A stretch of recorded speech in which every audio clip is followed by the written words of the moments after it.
not a peace officer, and he sees that officer just senses fear, so he's trying to evoke more fear, and the paramedic points out how unnecessary it is to be restrained by the neck. He keeps saying, hello, hello, pointing at his neck like I'm speaking here, and you don't need to do this. And, just demonstrating how well restrained he was. But the other trooper, the backup officer, should have intervened, so he's also civilly liable for civil rights suit. But thanks very much for standing the good name of police. All right, you got it, my friend. And, again, it's not all cops, folks, but really, I mean, when 72-year-old women are being tasered, and this one cop is completely out of control, because the other cop, you can tell, he can't believe that this guy is doing this. He is not happy with his partner. But that's okay, because this guy's under internal investigation. He pulls over ambulances with pregnant women. Everything's just fine in this country, folks. Let's go to Ken in Dallas. Ken, you're on the line.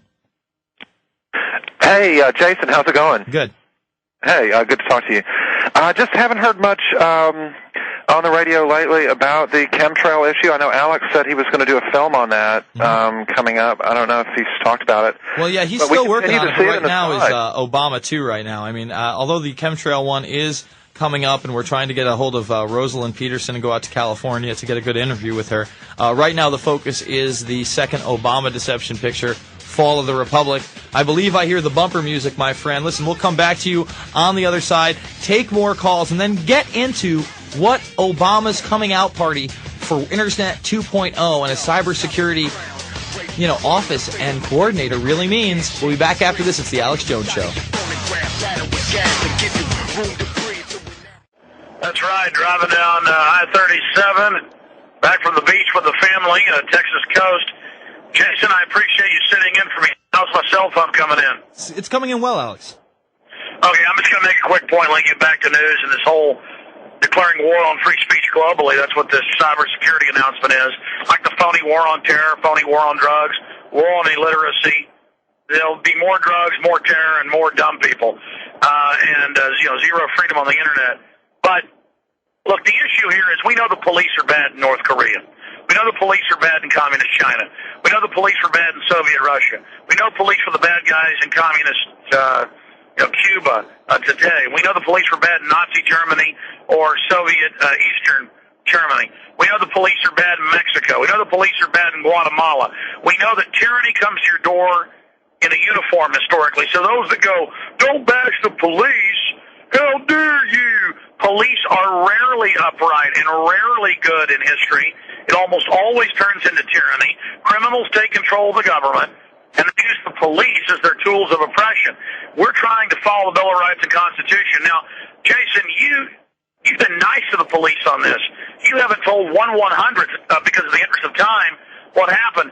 It's on record now, and the police report, the state police report is up. It's what the EMPs, emergency medical technicians, and the paramedics originally said, and the police tried to lie and say, the video doesn't show him assaulting the cop. That was where the cops had seen the video. The assault is when they're pushing him and choking him and grabbing his arm. He pulls his arm away once. So that's why they're saying they're going to charge the paramedic in the back of the car. So what happened is this ambulance wouldn't get out of the way of the police. They were trying to go around them in traffic. And the police now admit this. The EMTs couldn't, they had their lights on with a lady who they thought was having a heart attack. It turned out she had heat exhaustion, which mimics heart attacks. She was an older woman, and her son was following her to the hospital. So they run up and start screaming at the EMTs. They turn their lights on, pull them over, and you see them yelling at the driver. And the guy puts his head down, grovels, basically says, yes, I'm a slave. Yes, I live in the Soviet Union. Yes, I'm not supposed to... I'm supposed to ram other cars to get them out of the way. You're God. So he bows to the power trip of the police, where they're taught everybody must follow your orders. Well, there's a threat continuum of first orders, then tasers, and firearms to the head. You will kill old women if they don't follow orders. You will kill children. We are the Marine Corps of America. We rule the country for foreign banks. We rule. This is how Nazi Germany happens, and it has happened. And they're giving the federal training that veterans and gun owners are terrorists. Just remember that the police are being federalized. Bermas, am I coming in clear? You are. Okay, continuing here. So, it has now come out that what I originally said watching the tape 3 days ago, it is confirmed. What the tape originally showed, what the EMTs told our office, but were scared to come on the show, what they told local news. And you interviewed, of course, local news stations in Oklahoma Friday or Thursday.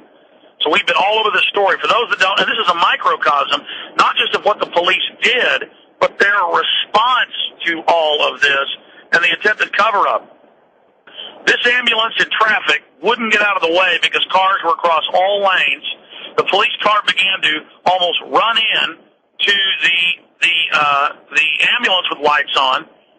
The police drive on the shoulder around, go to their traffic call, and then chase down the ambulance minutes later, reportedly about 15 minutes later, basically almost running it off the road. The EMTs down and say, "What's the problem?" The cops jump in their face, flip out. Now, it turns out this officer has some type of mental problem. He has been written up for going crazy on an ambulance before. He can't stand that they're God level like him. You see, this is government battling government. To him, they are below him on the God level dictatorship hierarchy, and I mean that when I say it. So he has this fetish, this obsession with ambulances and the fact that they don't get out of his way. Now, they're following state and federal law. They're not supposed to. They are above the godlike police. Yes, there is someone actually above you. No one's supposed to stop them when they're doing their job. So, when they've got their lights on. So, then the black officer in the back, who they haven't even seen, not the driver, he gets out and starts going to the back with equipment to help the woman that they believe is having a heart attack. Turned out later she collapsed from sunstroke, heat exhaustion, which mimics heart attack. Couldn't breathe. The cops run up and say, "Stop what you're doing." And he says, on the video, if you watch it, there's a lot of screaming in the background, but if you listen like 6-7 times like I've done, he is saying, "Look, I'm trying to do my job." And he's being pretty nice. He's going, "Well, I'm trying to do my job. Is this some kind of joke? You've already stopped us. Now I'm trying to help the woman in the back." And the cop says, "You're under arrest." The guy says, "I'm under arrest. I'm trying to help a woman here. You know, you're fine. You pulled us over, but I'm going to help her." But the control freak and the religion of control freakness, who's got a fetish for some kind of weird obsession with ambulances. It's like a bird dog that gets mad because, he chases cars or something. And, I mean, the guy's completely out of his mind, in my opinion. But again, he's been written up for this before. And so they start pushing and grabbing on him, and the EMT just pulls his arm back. Well, then they start choking him, and the EMT goes, "Wait a minute, these people are nuts." So he controls himself, goes into that place of control while they're choking him, and he's calmly going, "You're choking me. You're choking me. What's wrong with you?" And they're choking him, getting off on it, looking like total demonic lunatics, like a Nazi in a death camp shooting somebody in the back of the head. I mean, that's the same, Jeffrey Dahmer type getting off on it. Crazy men. It's up on Infowars.com, folks. Watch the cell phone video up close. I mean, they are on a power trip with their Marine Corps hats on and their drill sergeant hats. And then finally the cop choking him because the guy didn't resist, realizes he looks like a complete lunatic, and says, "Okay, I'm sorry," and pats him on the back and lets him leave. So at least the cop had a soul. But the point is, they're nuts. They're nuts. They're nuts. I mean, yeah, when I was 15 years old, I'd blow up and, go off the handle at people and get in fights for no reason. You can't do that when you're 35 and a police officer with a firearm and going crazy on ambulances. But it's just like in Oakland where they shot the guy in the back on the ground in handcuffs. They lied and said he'd attacked police. They seized all the cell phone cameras, claimed that the subway video cameras had malfunctioned. But thank God a train was driving by and it stopped on the other side of the platform, videotaped that he didn't resist. He was on the ground in handcuffs when they executed him. Then the cop beats him up as the guy's dying. As he's in handcuffs, bleeding to death, the cop slams him around and kind of does like a guerrilla attack on him like an insane demon. Police, it happens everywhere. You've gone like North Korea and China and Germany. The republic is falling. Offshore banks seized us. You've been told to act like thugs and that it's normal so they can help bring down America. Break the spell of tyranny. Stand with George Washington and liberty. Don't stand with the New World Order. Now get into cybersecurity and take calls, my friend. I'm listening to you on 590. Goes all the way down to the coast. And God bless you. I'll be back live tomorrow. Jason Bermas. All right. Thank you so much, Alex.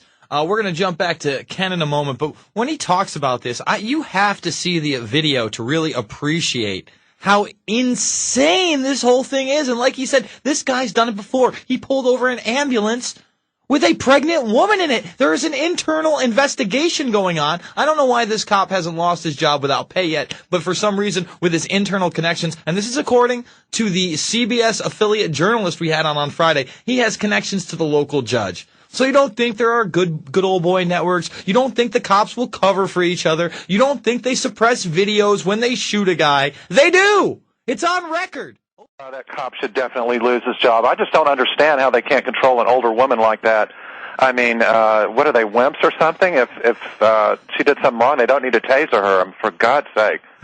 But kill a woman. Listen, we had that kid who was 16 years old, half retarded, jumps out of a car on a traffic stop last week, and he gets tasered, and he ends up dying, and the cops are lords, so nothing happens to them. That could be deadly force. Taser is the second to last option that a police officer should use. Go ahead, Ken.